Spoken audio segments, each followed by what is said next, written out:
কালকে থেকে হাজবেন্ডের সঙ্গে কথাই বন্ধ হয়ে আছে। তাকে বলেছিলাম এই গরমে কিচ্ছু মন চাইছে না, অফিস থেকে ফেরার সময় ভালো কিছু খাবার এনো। সে বলেছিল ঠিক আছে আনবো।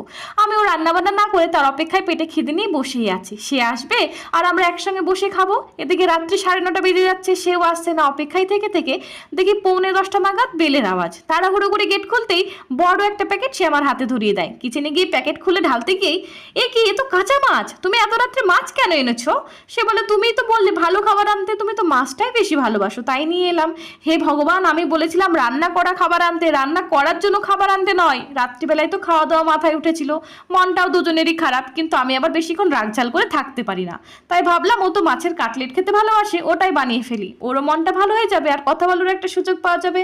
হ্যাঁ, যেই মাত্র কাটলেটের প্লেটটা ওর হাতে ধরিয়েছি, আরে কি খাবার খাবে একটু বুঝিয়ে বলবে তো, কাজের চাপে মাথা ঠিক থাকে না যে। চলো করো। তার শত পছন্দের খাবার হলেও প্রথম বাইটটা সে কিন্তু আমাকেই দেয়।